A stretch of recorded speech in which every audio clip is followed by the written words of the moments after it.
The Tao of Self-Confidence, episode 291. Welcome to the Tao of Self-Confidence, where I share stories of amazing women who have discovered their inner journey to self-confidence. Visit our website at thetaoofselfconfidence.com. Your inner journey to self-confidence awaits.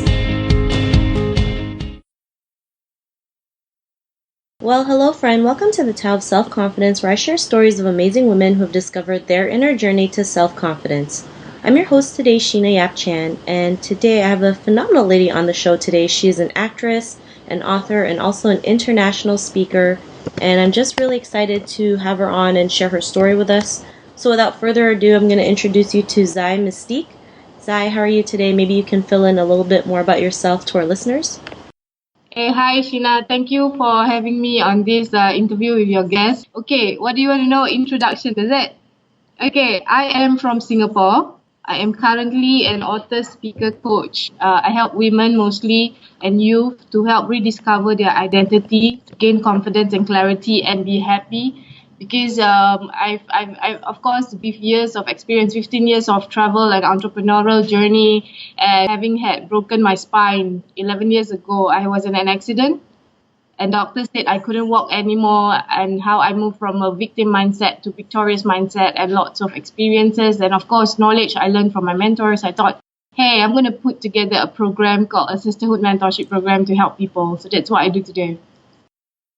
Awesome. Well, thanks for sharing that. And what's your cultural background? Well, I always say I'm Indian, but then, oh God, that's going to take us 20 minutes to explain.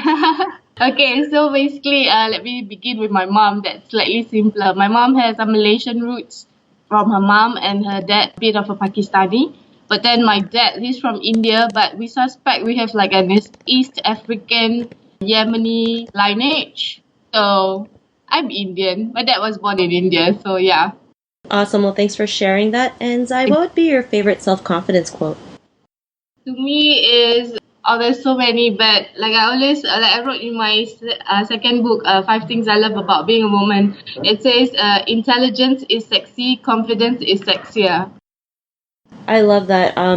Because a lot of us, we feel like we're not confident enough if we're not intelligent on a subject.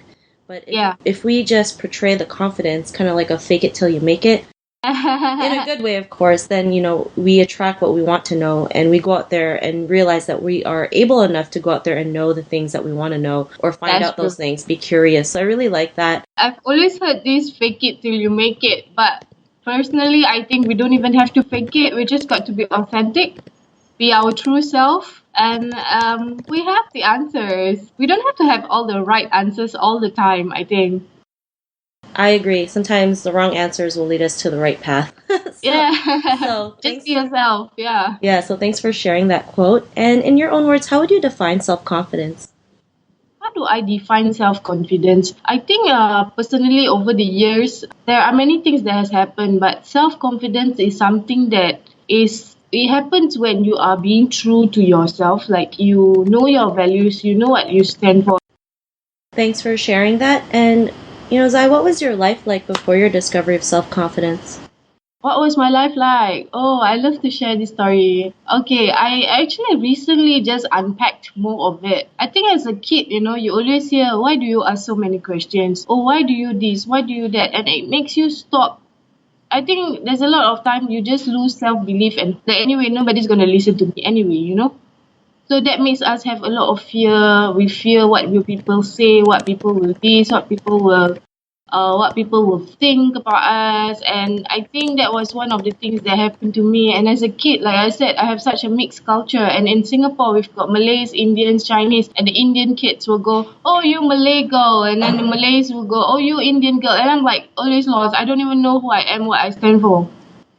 Yeah, it was difficult. I mean, we always say about racial harmony in Singapore, but of course there's racism everywhere, right? It happens. And even kids there, they go through that a lot. And yeah, there is of course all these stuffs, and hearing what your family say about you, like why do you ask them? It makes you feel so little and small, like you're not even good enough, not worthy of anything.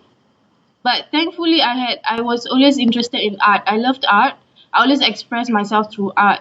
and I speak to people who listen to me, and most of the time I'm quite a loner. I used to be quite a loner. So right now having to have this social life, it's a bit crazy but fun. Awesome. Well, thanks for sharing that. And I think that's something a lot of Asian women go through, feeling a little because of our upbringing. It's something that we all go through. And then, Yeah, and then we act like we are something that we are not, and then we try to, it's Yeah. just so difficult, but it's not necessary. Yeah, it's so true. It's a vicious cycle, of generational curse. That's what I do. I want to break the cycle. We have to put an end to this. Totally. I mean, this is the reason why I had the show. What was that point in your life when you realized you were more than enough? What was that aha moment? Oh, when I felt that I was more than enough. That was a breakthrough. I think that was like almost 2 years ago only. Well, I always knew, like I used to join beauty pageants and all that stuff, like, to gain confidence and all that stuff. But I think when I knew enough was enough, when I was tired of people dictating my life, like I had to do things to make sure my mom was taken care of. We have 6 siblings. I'm the last one, and was her sole caretaker then. And I always had to work my life around how do I make sure my mom is okay, and how do I please people? How do I make sure my friends will feel okay? I tried to adapt to every single person and environment. Then one day I put my foot down. I said, dude, I broke my spine. I lived my life. I've traveled the world. What now? What do I do next? What do I want to do for me? That's when my aha moment came for myself, and I said, enough is enough. I'm going to hold my own pen, write my own life script, be my own director, actress, producer of my own life. I love that, hold your own pen, be the one to write your own story. Right. That was one of the best thing that I did for my life. Awesome. Well, that's great that you were able to, decide that, because a lot of people are too afraid to make that decision and take action. And yes, because of that, what's your life been like now? Oh, it's been amazing. Since that journey, that was when a lot of people started asking me, Zai, how do you travel? How do you do your business? How you do this and that? So I wrote my first book, Turn Your Passion into Profits. And then I realized money was not the problem that people had. People had issues with self-confidence and low self-esteem. So I wrote a second book called 5 Things I Love About Being a Woman. And in between, that became an Amazon bestseller last March 2016. And the best thing that happened was being able to speak on stages in schools, in a corporate world here in Singapore. And then I was invited last March to Morocco, a Rise and Thrive conference to address like 300 youth. And then I was in London. There was a British Muslim TV production that interviewed me for Sisters Hours. So there was speaking, TV interviews, lots of media exposure, and just sending out that message of you can be whatever you want to do or be with faith and love. I think that's the best gift ever. Thanks for sharing that. It's great that you're out there, taking action in your own life and inspiring others to do the same. And to the woman who is listening to your episode, she may be in her own journey of self-confidence. What would be that one tip you would give to her?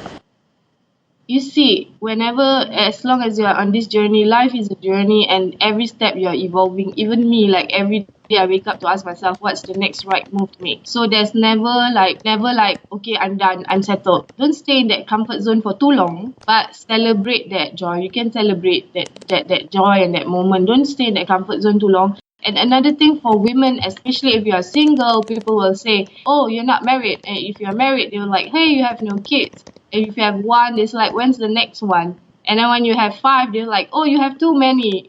People will keep talking. Let them talk.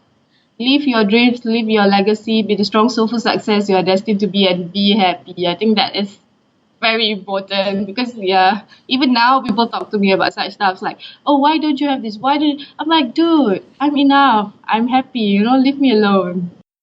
Awesome. Those are some great tips, and it's so true. I mean, especially living in an Asian culture, it's the same thing. When you're going to get married, they're always asking when the next step is, and it's the upbringing, right? But we can always be aware of that and stop and create our own legacy, like you mentioned. So great tips that you mentioned. And Zai, if our listeners wanted to get to know a little bit more about you and what you do, is there any links or social media profiles we can connect with? Oh, for sure. I'm on Zai Miztiq. Zai Miztiq is the name. It's on Facebook, Instagram, Twitter, YouTube, what have you not, LinkedIn. And also my website is zaimiztiq.com. Miztiq with a Z, not S. Awesome. Well, thanks for sharing that. And then to our listeners, if you want to connect with Zai, you can also head on over to the taoselfconfidence.com and search for Zai's name. Her show notes will pop up along with everything else we talked about. And I just want to thank Zai for taking the time to share her story with us. Thank you so Thank you, much. Sheena. Yes. It was an honor having you on the show. And to our listeners, be on the lookout for another new episode of another amazing woman's journey to self-confidence. And we'll talk to you soon. Bye for now. Bye. Thank you for tuning in to another amazing episode of the Tao of Self-Confidence. Get your free self-talk tape for building self-confidence by visiting our website at thetaoofselfconfidence.com. Your inner journey to self-confidence awaits.